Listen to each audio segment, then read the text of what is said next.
나의 주를 섬기 기쁜 날 기쁜 날 주 나의 죄 다시 쓴다 늘 깨어서 기도하고 늘 기쁘게 살아가리 기쁜 날 기쁜 날 주 나의 죄 다시 쓴다 새 사람 된 그날부터 평안한 마음을 있어서 이 복된 말 전하느니 나의 본분 삼았도다 기쁜 날 기쁜 날 주 나의 죄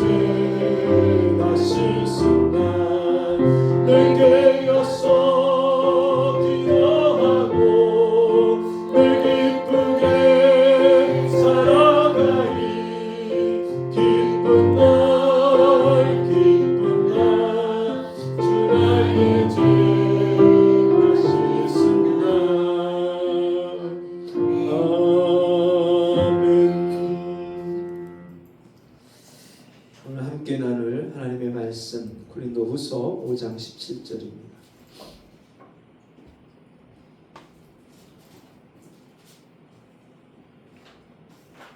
고린도후서 5장 17절 다 같이 한 목소리로 읽겠습니다. 그런즉 누구든지 그리스도 안에 있으면 새로운 피조물이라 이전 것은 지나갔으니 보라 새 것이 되었도다. 아멘. 한 번 더 읽겠습니다. 그런즉 누구든지 그리스도 안에 있으면 새로운 피조물이라 이전 것은 지나갔으니 보라 새 것이 되었도다. 아멘. 우리 같이 해보겠습니다. 새로운 피조물. 새로운 피조물. 네. 여러분 이 세상에 새 것이라고 말할 수 있는 게 있을까요? 새 것. 참 우리가 새 것 좋아하죠. 네. 새 신발 옛날에 어렸을 때 진짜 색깔 나오잖아요. 네. 네. 새 신발 신고 또 새 옷 입고 우리가 명절에 주로 이제 그 설빔이다 뭐 그렇게 갖고서는 새 옷, 새 신발 이런 것을 선물 받고 또 사주시고 그거 신고 그거 입으면 참 날아갈 것 같고 그런데 어제 저희가 같이 교제하는 목사님이 자기의 과거를 옛날 이야기를 들려주시는데 자기가 초등학교 3학년 4학년 그때 어머니가 돌아가셨대요. 근데 아버지가 너무너무 진짜 어머니한테 함부로 하고 막 또 어머니가 간이 안 좋으셔갖고 몸이 너무 아프시고 그러다 보니까 어머니가 자기 인생을 너무너무 비관을 해서 어느 날 산에 올라가서 나무에 목을 매신 거예요. 그거를 형이 엄마를 막 찾다가 찾아갔고 또 동생도 같이 그 형 있는데 따라가서 형이 낫으로 어머니 그 목에 매인 줄을 끊고 그리고서는 어머니를 내려가고 장례를 치르고 그리고 1년이 채 안 돼서 새 어머니가 들어오신 거예요. 그리고 한 16살 밑에 동생이 태어나고 그런데 그 새 어머니가 오셔서 그래도 나름대로 그 이제 전처가 남기고 간 아이들을 본인이 잘 키워보겠다고 키우시면서 어느 날 새 신발 프로스펙스를 이 목사님한테 사주셨대요. 큰맘 먹고 프로스펙스를 사준 거예요. 그런데 그 신발을 신고 가서 잊어버린 거야. 누가 그 새 신발이니까 혼란하더라고 그거를. 그래갖고서는 집에를 왔더니 어머니가 너무너무 화가 나니까 막 이제 욕을 하고 화를 내고 막 야단을 치면서 꾸지람을 하면서 나가버리라고. 그래갖고 자기가 잃어버리고 싶은 것 잃어버린 것도 아니고, 네. 그 새 신발 제대로 신지도 못하고 한 번 신고서는 그 누가 가져가 버려갖고 그래갖고 너무 속상하니까 자기도 집을 뛰쳐나왔대. 밤에 이제 몰래 그 산에서 숨어 있는데 그 작은 형이 자기를 막 부르면서 찾아와갖고 어쩔 수 없이 이제 집에를 들어가. 근데 그게 이 아들한테도 상처가 되고 엄마한테도 상처가 되고, 예.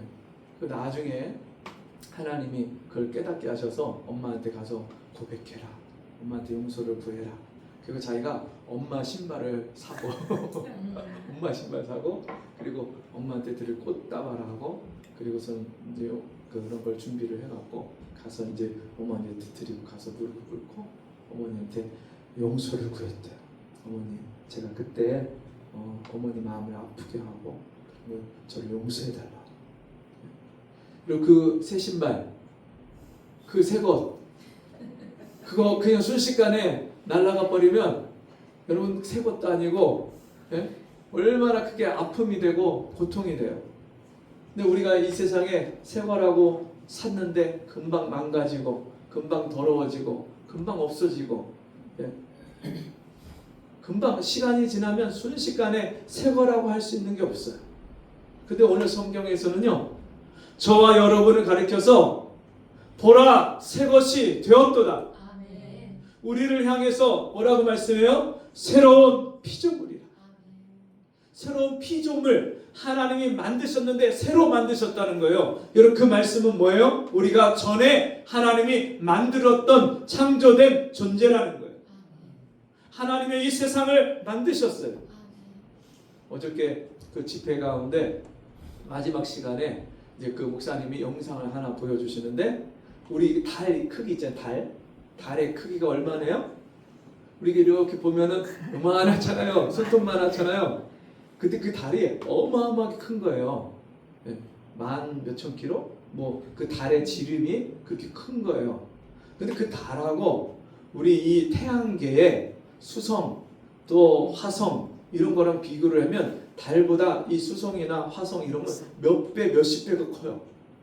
근데 그거보다 지구가 또 몇 배가, 몇십 배가 커요. 그리고 그거보다 또 목성, 토성은 훨씬 더 커요. 비교할 수 없을 정도로 커요. 근데 그거보다 태양은 더 엄청나게 커요. 근데 그 태양보다 더 시리우스나 이런 별들은요 어마어마하게 더 그 태양보다 커요. 근데 이 태양계가 있는 그 거리가 태양계 지름, 태양의 그 태양계, 태양 주변을 돌고 있는 행성들 그거를 태양계라고 하는데 그 지름이요 몇 광년?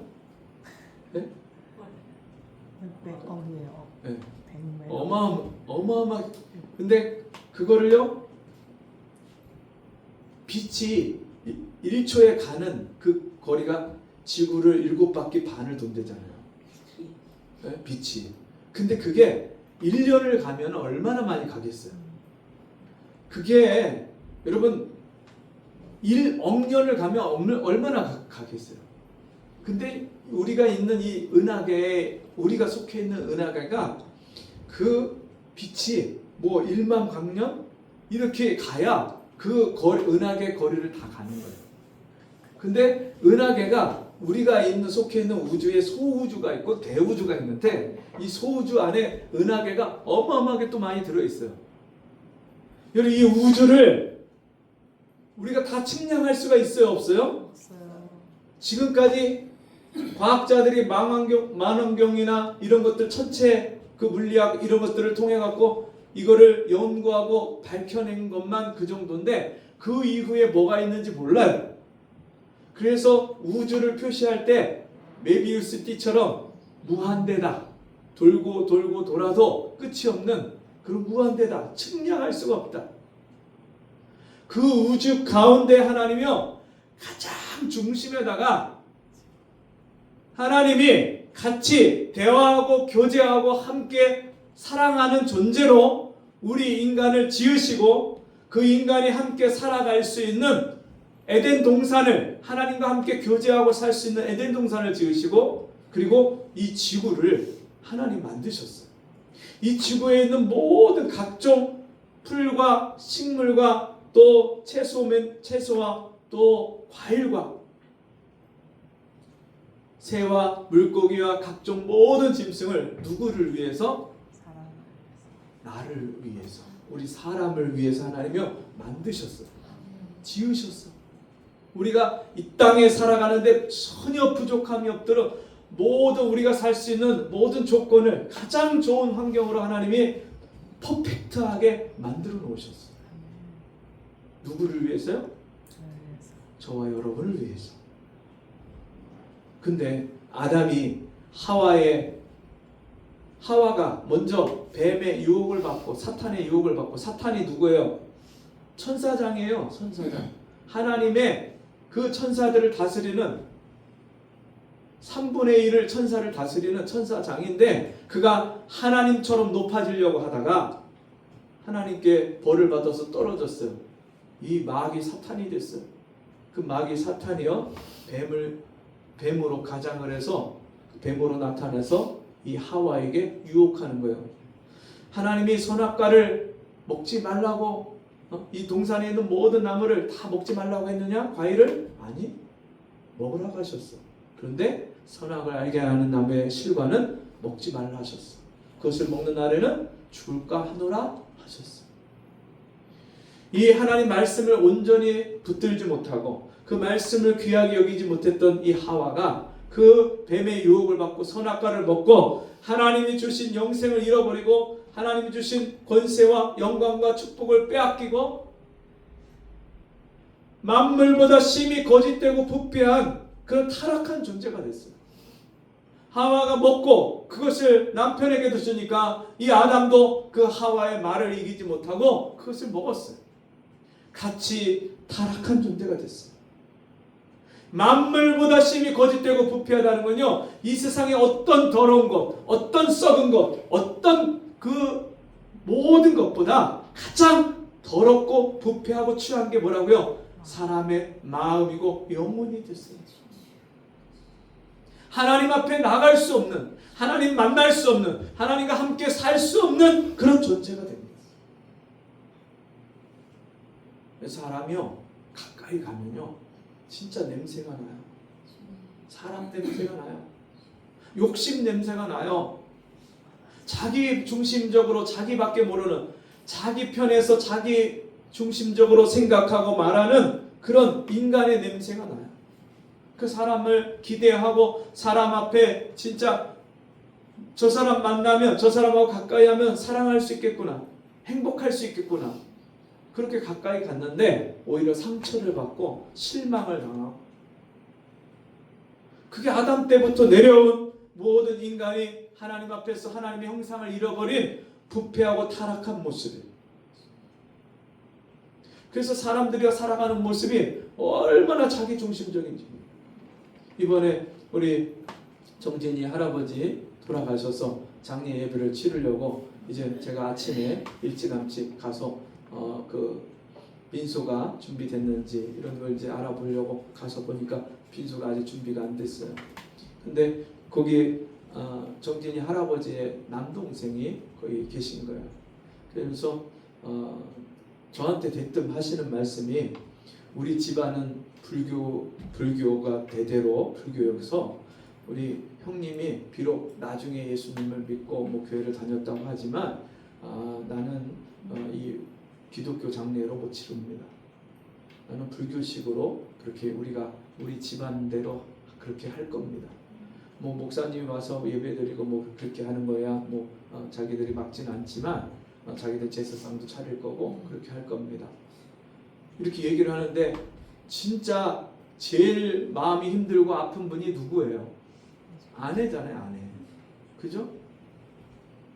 10년을 그 병든 남편을 복수차 갖고 일어나지도 못하고 앉지도 못하고 진짜 마지막에는 너무너무 힘들어하는 그 남편을 정말 보면서 안타까워하고 마음 아파하고, 그 남편 입맛이 조금 돌아올까 싶어갖고 남편 좋아하는 거 음식을 사러 멀리까지 가갖고 사다가 그거 해갖고 먹이는데 조금 많이 먹으면 너무 맛있게 잘 먹었다고 뭐 기뻐하고 좋아하고, 이 아내가 그렇게 섬기고 자기 딸이 아이 둘을 낳다가 그 핏덩이 아이들을 맡겨놨고 그 아이들까지 케어하고 기르면서 얼마나 그 남편 병수발하고 또 직장에 나가서 일하고 얼마나 고생을 많이 하셨는지.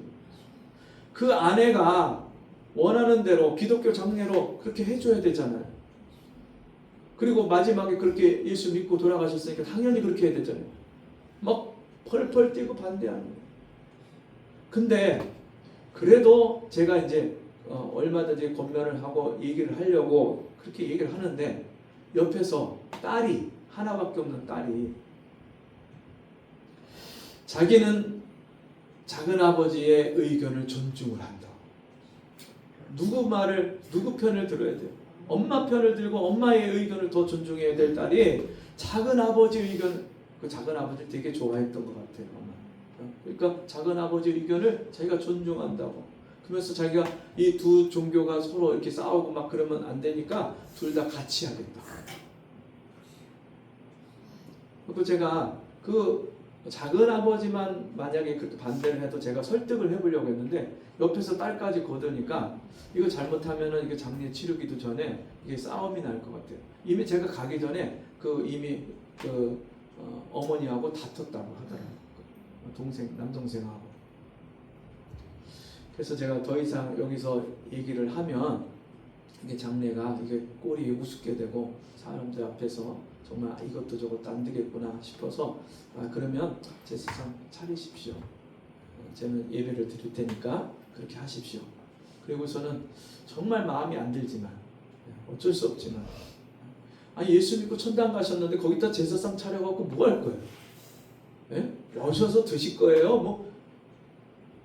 그 마지막에 진짜 드시고 싶은 것도 마음대로 못 드신 분인데 그리고 돌아가신 분이 뭘 드시겠어요? 정말 어리석으니까 미련하니까 이 영의 세계를 전혀 모르니까 천국과 지옥을 모르니까 하나님 모르니까 그런 결정을 한 거 그 어리석은 사람을 제가 뭐라고 탓하겠어요? 그냥 하나님 몰라서 그렇지 제가 속으로 그렇게 생각을 하고 이제 우리가 예배를 더 은혜롭게 그렇게 잘 드리자 그렇게 마음을 먹고 기도를 하고 준비하고 그렇게 예배를 드리는데 여러분 사람이 정말 상대방의 마음을 조금만 배려한다면 여러분 진짜 돌아가신 분 그분이 주인공이잖아요. 장례식에. 그러면 우리 집안이 누가 하자고 해도 그래도 형님이 마지막에 그렇게 믿고 돌아가셨고 또 형수님이 오랫동안 이렇게 형님을 모시고 이렇게 고생하고 하셨는데 형수님 편한 대로 하십시오. 이렇게 했으면 얼마나 좋았겠어요. 근데 어쨌든 이미 그렇게 됐으니까 같이 장례를 치르면서 제가 이제 그래도 예배 드릴 때 이렇게 오셔서 같이 예배 드리자니까 죄송합니다. 그리고서는 빠지시니까. 근데 또 딸도 같이 예배 드리자 엄마가 그러니까 싫어. 그렇게서 빠져. 그래서 이제 거기 여동생 분들하고 또 몇몇 분들 같이 참여를 해갖고 같이 예배를 드렸어요. 근데 하나님이요 순간순간 제게 말씀을 주시고 저를 붙잡아 주시는데 얼마나 은혜를 주신지. 그 따님 그 여동생분이 정말 오빠를 사랑하고 그렇게 여동생분이 마음밭이 너무 좋아요. 믿지 않지만 그럼에도 말씀을 들을 귀가 있고 마음을 열고 말씀을 다 듣는 거예요. 그래서 나중에 듣고 보니까 우리 돌아가신 정진이 할아버지가 돌아가시기 전에 그 병원에 병문안 온 동생들한테 내가 너무 좋은 목사님을 만나서 너무 감사해요. 그 목사님이 나를 위해서 너무 많이 애를 써주셨어요. 병원에 늘 태우고 갔다가 오고 또 갔다 오고 그리고 늘 자기를 집에 그렇게 와서 늘 방문해주고 기도해주고 그 목사님 만나서 내가 너무너무 감사해요. 그런 얘기를 동생들 안 믿는 동생들한테 계속 얘기를 하신 거예요. 그러니까 이 여동생은 마음문이 열려 있어서 그런 말씀들을 다 받는 거야. 안 믿지만 자기 신앙하고 다르지만 오빠가 그러니까 그 자기 위에 오빠가 그러니까 제사상 갖다 차리고 막 과일도 갖다가 더 사다가 놓고 막 처음에는 기분만 간단하게 한다고 해놓더니 너무 부족하다고 또 사다가 또 놓고 하는 거야. 그렇게 한 자매인데도 불구하고 마음을 열고 말씀을 듣는데 처음부터 줄줄줄줄 눈물을 흘리면서 말씀을 들었어요. 그러면서 그 오빠가 어떤 삶을 살고 마지막에 마치고 그렇게 가셨는지 또 그 오빠를 진짜 남편을 어떻게 아내가 또 자기 올케 언니가 섬기고 그렇게 사랑했는지 제가 그런 이야기들을 들려주니까 막 우시는 거예요. 그러면서 여러분 우리 인생이 정말 사람들이 다 자기중심적이잖아요. 나한테 잘해주고 내 마음에 들고 나를 좋아하고 그러면 그 사람은 좋은 사람이라 생각하고 그 사람한테 잘해주고 그 사람 이뻐하고 사랑하고 조금만 내 마음에 안 들고 내게 상처를 주고 내 마음을 아프게 하고 내가 싫어하는 일을 하고 내가 싫어하는 말을 하고 그러면 평생 그 상처를 안고 그 사람을 미워하고 원망하고 그게 다 자기중심적인 타락한 죄인의 모습이죠. 여러분 제가 그 형님과 그 남동생과 그런 이야기들을 했지만 따님의 얘기를 했지만 사실 우리가 예수 믿기 전에는요 다 그런 자기중심적인 삶을 살고 있어요. 혹 예수 믿은데도 불구하고 교회를 다니고 신앙생활을 한다고 하는데도 불구하고 여전히 우리는 자기중심적인 삶을 살 수 있어요. 그런데 여러분 그거는 하나님이 우리에게 원하시는 그 삶이 아닙니다. 하나님은요 우리가 그런 인생을 부패하고 타락한 심령으로 살아가는 것을 원치 않으십니다. 사람마다요 마음이 거칠고 또 다른 사람들 용납하지 못하고 성격이 괴팍하고 다른 사람들에게 말로 막 칼로 찌르듯이 말하고 그런 삶을 사는 모든 사람들의 그런 부패한 모습이 이런 모든 사람들에게 다 있어요. 근데 그게 환경이나 상황이 다 각각 다르기 때문에 어떤 사람은 그게 더 커져서 그 모습이 더 크게 나타나는 모습이고요. 어떤 사람은 그게 감춰져 있고 잘 안 나타나는 것뿐이지 부패한 타락한 모습들은요 사람들에게 다 그런 성향이 있어요. 그런데 그런 우리를 하나님이 고치시기 원하십니다. 그런 우리를 하나님이 새롭게 하기를 원하십니다. 여러분 그런즉 누구든지 그리스도 안에 있으면 새로운 피조물이라 이전 것은 지나갔으니 보라 새 것이 되었도다. 여러분 어떻게 하나님 우리를 고치시고 어떻게 우리를 새롭게 하십니까? 그리스도 안에서 우리를 새롭게 하시고 우리를 고치십니다. 여러분 하나님은요 우리를 고치시는데 우리를 새롭게 하시는데 재창조하시는데 그냥 조금 살짝 여러분 우리가 맥기라는 말 들어보셨죠? 옛날 어르신분들은 잘 아실 텐데 금맥기 금 색깔을 살짝 칠해 놓은 거 금 도금한 거 그걸 맥기라고 그렇게 쓰는데 여러분 진짜 하나님 우리를 고치는데 살짝 고쳐놓고 살짝 씌워놓고 그냥 신용만 흉내만 내는 그런 새롭게 하는 모습이 아닙니다. 어떤 사람들은 교회에 나왔는데 그냥 교인 모습, 아름다운 모습, 그냥 친절한 모습, 상냥한 모습 이거를 보여줘요. 근데 어떤 상황이 되면 그 속에 내면에 있는 악한 모습, 혈기와 그 이번에 집회를 이제 광고하시면서 그 강사 목사님이 그런 말씀하셔요. 여러분 이 앞자리 막 사모하고 이 앞자리 와서 은혜 받으려고 하고 너무너무 좋은데 수많은 권사님들이 1년 365일 새벽기도도 안 빠지고 열심히 예배도 안 빠지고 항상 예배 맨 앞자리에 와서 은혜 받는 분들이 예배 끝나고 돌아가면서 버스에서 싸웁니다. 왜 내 자리에 앉았냐고. 네. 여러분 살짝 맵기한 거지 그게 진짜 새로워진 거예요? 아니에요. 우리가 예수 믿는다고 하면서 교회 다닌다고 하면서 하나님 섬긴다고 하면서 진짜 그렇게 살짝 변화된 것 같은 상냥하고 온유하고 착한 것 같은 그런 모습을 보이다가 또 옛사람이 나오고 정말 그런 혈기와 그런 교만함이 나오고 다른 사람들을 판단하고 제가 첫날 저녁에 말씀을 듣는데 주님이 제 마음에 이런 말씀을 들려주세요. 사도 바울이 나도 나를 판단하지 아니하노니.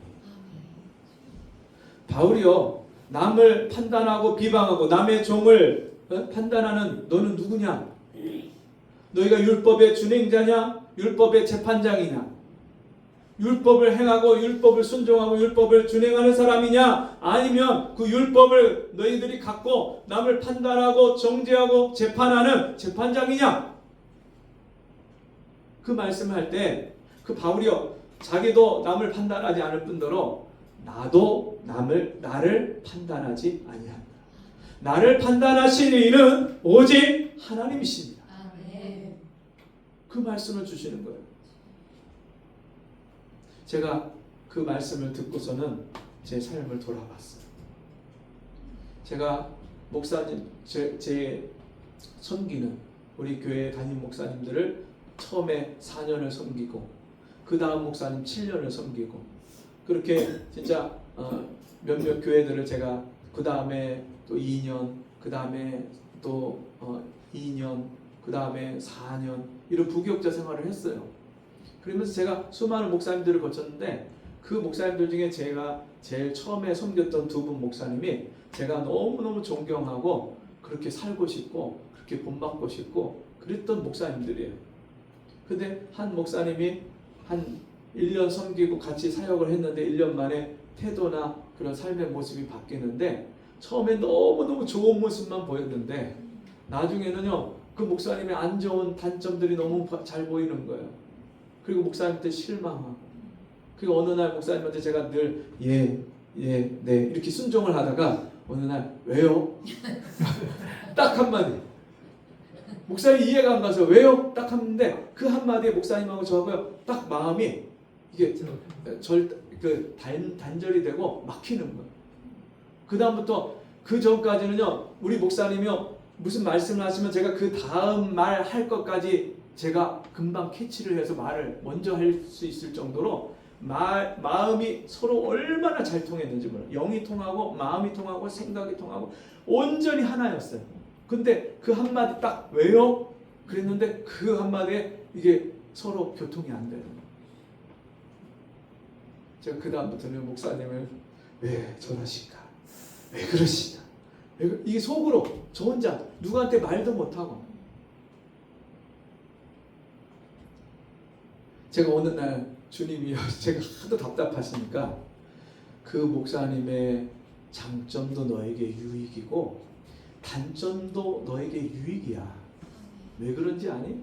장점은 네가 본받고 배우면 너에게 유익이 되는 거고 단점은 네가 앞으로 그렇게 살지 않으면 되기 때문에 너에게 교훈이 되기 때문에 그것도 유익이야.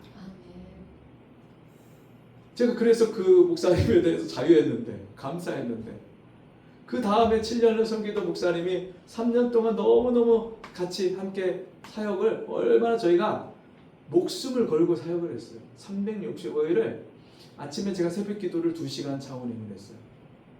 그래서 새벽 기도 목사님이 인도하고 나면 그리고 모셔다 드리고 와서 그리고 오전에 같이 또 차원행을 해서 성도들도 모셔와서 성경 공부 인도를 또 제가 하고 처음에 목사님 하다가 저한테 맡기니까 또 제가 하고 끝나고 나면 또 집에 갈 분들 가고 또 오고 또 어떤 때는 또 오후에도 전도하고 어떤 때는 저녁에 또 전도하고 저녁에 또 저녁 기도하고 풀가득 하루 진짜 서너 시간 잠을 자는 그리고 제가 집에 잠깐 들어오면 그 쪽잠을 너무너무 몸이 힘드니까 그냥 누워갖고 10분이고 20분이고 잠깐 누워서 자고 일어나요.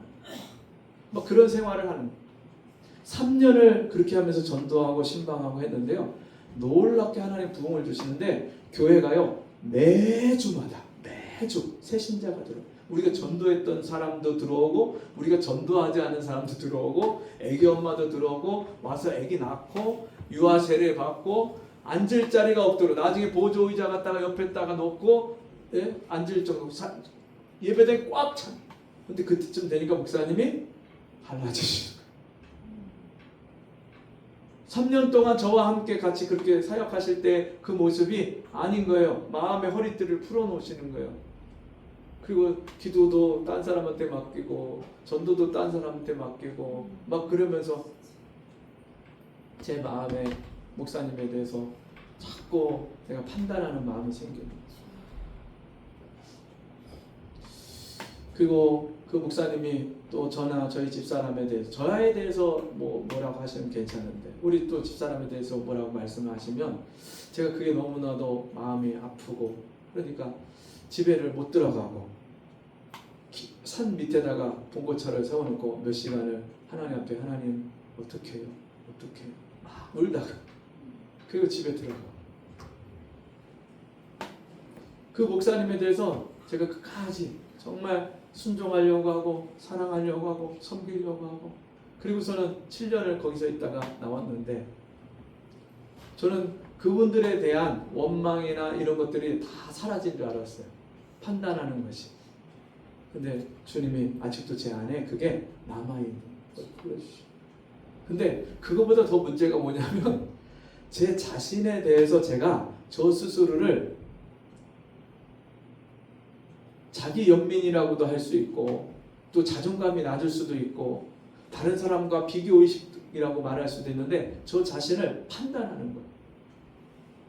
다른 진짜 목회를 잘하는 그런 목사님들 중에 보면 진짜 성도들 중에 일꾼들 중에 진짜 목사님과 함께 목숨을 걸고 목사님 옆에서 목사님 위해서 기도하고 목사님이 목회의 비전을 가지고 우리 갑시다 그러면 그냥 아무 말 않고 그냥 쭉 따라오는 그런 분들을 이야기를 듣고 막 그러면 나는 사역을 도대체 지금 뭐 하고 있는 건가? 제가 5년을 전도해 갖고 섬기고 키운 그런 성도가 말도 없이 그냥 교회를 떠나고 전화도 안 받고 집에 찾아가도 집 안에 있는 걸 아는데 인기척이 있는 걸 아는데 문도 안 열어주고 그리고 나중에 아예 그냥 연락이 없이 끊어지고 막 그런 일들을 겪다 보니까 제가 자신이 없어지는 거예요. 내가 이렇게 진짜 주님이 너희는 온 천하에 다니며 만민에게 복음을 전파하라. 너희는 가서 모든 족속을 제자를 삼아 아버지와 아들과 성령의 이름으로 세례를 주고 내가 너희에게 분부한 모든 것을 가르쳐 지키게 하라. 볼지어다 내가 세상 끝날까지 너희와 항상 함께 있으리라 하시니라. 여러분 이 말씀처럼 내가 가서 진짜 어디든지 가서 누구든지 온 천하에 다니면서 만민에게 복음을 전하고 제자를 삼을 수 있을까? 진짜 내가 복음을 전해서 진짜 예수를 믿고 주님 앞에 온 사람들이 나 혼자 예수 믿고 구원받은 게 아니라 이제 다른 사람을 전도해서 다른 사람을 구원해서 다른 사람을 제자 삼을 수 있는 진짜 예수님의 제자처럼 그렇게 만들 수 있을까? 자신이 없는 거야. 그러니까 내가 할 수 있을까? 그러면서 나는 지금 뭐 하고 있나? 개척해서 어떤 분은 몇 년 되지도 않았는데 벌써 70명, 80명, 100명, 몇 명 그러면서 또 그 교회가 그냥 숫자만 늘어나는 게 아니라 진짜 막 변화의 역사가 일어나고 성도들이 새롭게 되고 막 그런 얘기를 들으면 나는 교회가 지금 10년, 11년, 이제 12년째 가는데 지금 나는 뭐 하고 있나? 막 이런 생각들이 드니까 어떤 때는 이렇게 성도들이 이렇게 성장하지 못하고 믿음이 자라지 못하고 예배에 나오다가 떨어지고 막 그러면 그게 다 내 탓인 것 같고 내 잘못인 것 같고 하나님 정말 나는 이렇게 능력이 없고 부족하고 나는 왜 그래요? 이 저 자신에 대해서 그런 저 자신을 판단하는 마음이 자꾸 드는 거예요.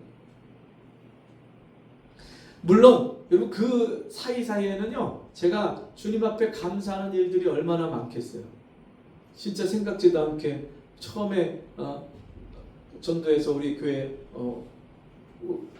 우리 이경자 성도님은 제가 우리 교회 나오세요 소리도 안 했어요. 그냥 만나면서 우리 옆집에 사니까 늘 그냥 인사하고 같이 뭐 다쳐셨다고 수술하셨다 뭐 했다 뭐 이 얘기 들으면 아유 좀 어떠시냐고 괜찮으시냐고 이렇게 안부 묻고 이 정도였어요. 근데 어느 날 우리 이경자 성도님이 저한테 목사님 나 목사님 교회 데려가세요. 목사님 교회 나가고 싶어요. 네. 몇 년을 이제 같이 그렇게 몇 년 만이에요? 10년도 넘죠? 10년도 넘게 같이 그렇게 옆에서 이웃하고 사시면서 갑자기 어느 날 저한테 그러시는 거예요. 제가 그 전에 미리 전도를 했어야 되는데 근데 그렇게 해서 이제 저희 교회를 나오셨어요. 그리고 근데 어느 날 저한테 전화가 오는 거예요. 목사님 우리 집에 좀 빨리 좀 와보세요. 예? 아니 빨리 오세요. 네. 그래서 가보면 친구분이 와 계신 거예요. 그래서 같이 대화를 나누고 담소를 하는데 좀 전도 좀 해주세요. 네. 그래서 제가 같이 이야기하고 복음을 전하고 그러면 예수님을 영접을 하고 우리 교회를 나오고 그럼 그 다음에 가면 또 딴 친구분이 와 계세요. 그 친구분은 그분한테 제가 전도도 안 했어요. 우리 이경재 성도님 전도도 안 했어요. 뭐 같이 뭐 기도하자. 그날 우리 이경재 성도님 몸이 좀 안 좋으셨나 제가 그래갖고 잠깐 앉으시라고 그러고 잠깐 짧게 예배를 아주 간단하게 예배를 드리면서 기도를 해드렸는데 저쪽에 앉아 계셨던 그분이 야, 왜 나한테는 같이 예배 드리자고 안 하냐? 그래서 나한테 같이 기도하자고 해야지. 그래서 본인이 와갖고 앉아갖고 옆에서 말씀 듣고 은혜 받고 같이 예수님 영접도 하고 그리고 나오고 그렇게 해서 한 번, 두 번, 세 번 나오니까 제가 감사할 일이 얼마나 많겠어요. 근데 감사하죠. 진짜 내가 생각지도 못했던 하나님이 하시는 일들을 막 보여주시니까. 우리 김성희 목사님 진짜 만난 거는요 기가 막혀요. 저희 교회 개척하고 2년 동안 그렇게 나오던 저희 집사람하고 어린이집 교사 선생님이 계신데 남편이 성결교 신학생이에요. 그러니까 성결교 신학생이니까 우리는 장로교니까 그리고 우리가 뭐 부교자를 그렇게 사역할 수 있는 환경도 아니고 그러니까 와갖고 같이 예배만 드리는 거예요. 예배 시간마다 수요일, 금요일, 또 주일 이렇게 예배를 같이 드리고 그랬는데 2년 동안 그 애기 둘 있고 막 그런 집인데 거기 애기 돌 잔치도 가서 제가 인도를 하고 막 그랬던 집인데 2년 만에 이 신학생이었던 그 전도사님이 이제 성결교에서 자기가 안수를 받아야 되니까 성결교 교단으로 가서 거기서 사역을 해야 될 것 같습니다. 그런데 제가 뭐라고 해요? 어떻게 붙잡아요? 못하죠. 그래갖고 알겠다고 축복하고 그리고 가셨는데 이분이 가시기로 한 그 바로 전주에 전도를 토요일날 12월 마지막 주 토요일날 가서 전도하는데 우리 김성희 목사를 만난 거예요. 다른 교회에서 부교육자로 생활을 하시다가 오랫동안 그렇게 사역을 하시다가 이제 그만두신 하나님 제가 마음껏 기도하고 마음껏 전도할 수 있는 그런 교회를 좀 만나게 해주세요. 1년을 기도를 하셨대요. 그러면서 다른 교회 그냥 예배 생활만 하고 계시면서 그렇게 섬길 교회를 찾고 계셨는데 그날 저희를 만난 거예요. 그 다음날 오셨어요. 그래서 같이 2년 동안 같이 계셨던 그 전도사님 가정이 떠나고 그 다음 주에 바로 우리 김성희 목사님이 들어오셨어요. 같이 우리가 함께 그렇게 섬기고 사역하고 진짜 말없이 그냥 우리 성도들 중에 한 사람 똑같이 그렇게 섬기고 사랑해 주시고 같이 도우시고 제가 이런 감사할 일이 얼마나 많아요. 근데 제가 그런 감사한 일들이 많으면서도 또 한편으로는 제가 자꾸만 이런 다른 교회와 비교하고 다른 목사님들과 비교가 되고 또 요즘에는 유튜브에 설교 잘하시고 진짜 유머도 있고 진짜 은혜도 있고 이런 분들이 얼마나 많아요. 그러니까 저는 그분들하고 아예 다른 하나님이 다르게 지으셨다는 걸 알면서도 너무 부럽고 나는 저렇게 저런 분들처럼 못할까 이런 마음도 들고 나도 저렇게 좀 할 수 있을까 막 이런 생각도 들고 그랬던 제가요 저 자신을 판단하는 것을 저 자신에서 불만족하는 것을 주님이요 깨닫게 하시고 보여주십니다. 나도 나를 판단하지 아니하노니 나를 판단하시는 이는 오직 주십니다. 주님만 나를 판단할 수 있는데 내가 나를 판단해. 내가 1달란트 받았든지 2달란트 받았든지 5달란트 받았든지 내가 목회를 10명을 하든지 20명을 하든지 100명을 하든지 이런 그게 뭐가 중요해요. 하나님이요 나를 있는 모습 그대로 나를 사랑하시는 거예요. 내가 능력이 있어서 내가 모든 것을 잘해서 나를 사랑하시는 게 아니라 하나님이요 나를 있는 모습 그대로를 나를 사랑하시는 거예요. 그 하나님의 사랑과 하나님의 그 놀라운 은혜가 다시 한번 깨달아지는데 내가 나 자신을 내가 판단하면 안 돼요. 물론 내가 게으르고 나태하고 태만하고 그런 거에 대해서 회개하고 하나님 앞에 나를 고쳐달라고 하죠. 그러나 여러분 내 능력이나 내 위치나 내 우리 교회의 상황이나 이런 것들을 내가 나 자신을 내 탓을 하고 내가 능력이 없어서 내가 부족해서 내가 이렇구나 나 자신을 내가 평가하고 내가 판단해서는 안 되는 부분. 나는 그냥 오늘 하루 주어진 일에 오늘 하루 나에게 맡겨준 일에 오늘 하루 나에게 맡겨주신 영혼에 내가 충성하고 내가 섬기고 사랑할 수 있을 만큼 그렇게 하나님 힘을 다해서 사랑하고 섬기고 충성하면 그것으로 하나님이 착하고 충성된 종아 잘하였도다. 하나님이 칭찬하시고 하나님이 기뻐하시고 내가 무엇을 더 내가 내 의견을, 내 사족을, 내 생각을 가지고 나 자신을 판단하겠는가. 제가 그 짐을 내려놨어요. 얼마나 자유하고 얼마나 감사한지. 제가 그것을 소그룹 모임에서 목사님들 모인 곳에서 같이 다른 분들 하고서는 더 할 분 없냐고 저를 쳐다보면서 더 할 분 하시라고 막 하는데 제가 이제 그 얘기를 같이 나눴어요. 근데 하나님이요 그 모임 가운데 얼마나 은혜를 주시는지 목사님들이 같이 오시는 거예요. 같이 회개하고 같이 은혜 받고. 그래서 제가 그 짧은 1박 2일인데 지금 한 뭐 일주일 은혜 받고 온 것 같아요. 그 중간에 여러 가지 일도 많이 겹친 데다가 그런 하나님이 놀라운 은혜를 주시니까 너무 감사합니다. 여러분 새로운 피조물이십니까? 예수 안에서 모든 것이 변하셨습니까? 그리고 우리 소속이 신분이 이미 우리는 완전히 법적으로 예수 안에서 하나님의 자녀로 바뀐 줄 믿습니다.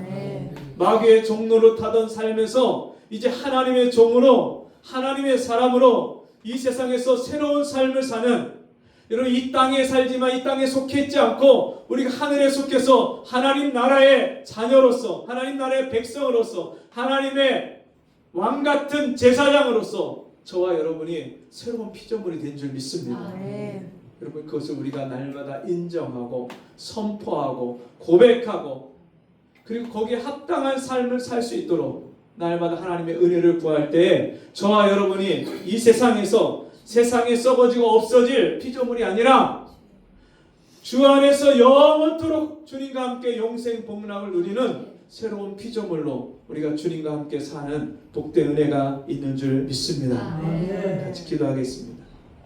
하나님 아버지, 오늘도 우리에게 이 복된 은혜를 주시고 우리가 새로운 피조물임을 깨닫게 하시니 감사합니다. 이전 것은 지나갔으니 보라 새 것이 되었도다. 옛 것은 지나갔습니다. 그리스도 예수와 함께 십자가에 못 박혔습니다. 내가 죽고 이제 내 안에 예수로 사는 사람입니다. 주여 우리가 날마다 이 새 피조물 됨을 주여 인정하게 하시고 고백하게 하시고 이 새 피조물에 합당한 삶을 살 수 있도록 은혜 내려 주옵소서. 예수님 이름으로 기도합니다. 아멘. 421장 찬송하겠습니다.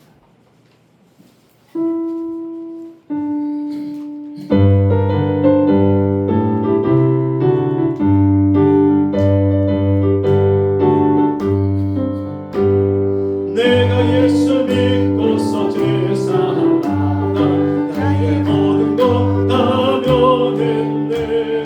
지금 내가 가는 길 천국 길이요 주의 피로 내 죄가 씻겼네. 나의 모든 것 변하고 그 피로로서 받았네.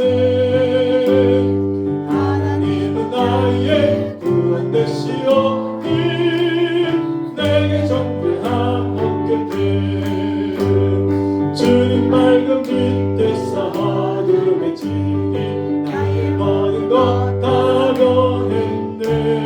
지금 내가 주 앞에 온전케 되는 주의 공로를 의지함일세. 나의 모든 것 변하고 그 피로로서 받았네. 하나님은 나의 구원 되시오 내게 정죄함 없게 돼. 내게 성령이 하고 끝끝이 사랑 나의 맘에 가득 채우며 모든 공포에게서 물리치시니 내가 항상 주 안에 있겠네.